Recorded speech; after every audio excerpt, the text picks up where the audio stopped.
At yung mga daily ganap dito sa shop, so yun yung ginagawa ko, ang layout artist. So yung ganun, magta-tarpaulin, magagawa ng layout ng mga jerseys at kung ano-ano, naga-rush ID din kami.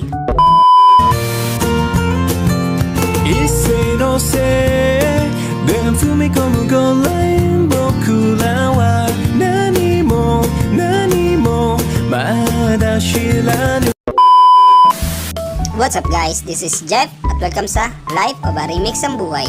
At ngayong araw, ipapakita ko sa inyo kung anong ginagawa ko dito sa trabaho sa pang-araw-araw ko. Ako pala ay isang layout artist. Ang ginagawa ng mga layout artist ay nag-layout sila ng mga jerseys, mga tarpaulin o kung ano-ano bang pwedeng i-layout sa Photoshop. At ngayong araw marami kaming gawa. So maraming layout. So at meron din kami mga tarpaulin. So yung ginagawa ko ngayon is binubutas-butasan ko. Yung tarpaulin ay pag dumating yan dito, binubutas-butasan namin sa bawat gilid.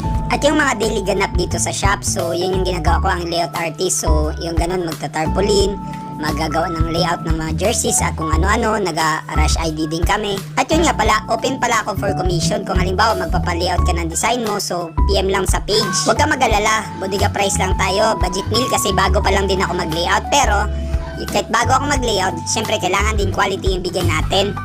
At yun pala, magsa-start pala ako ng content na CSI Academy. Stands for Create, Share, and Inspire. So gusto kong ituro yung mga alam ko. Yung halimbawa sa skateboarding, sa layout artist, sa farming, o kung ano pa mang ginagawa ko sa buhay. So gusto ko rin magturo ng mga tao. At yun lang.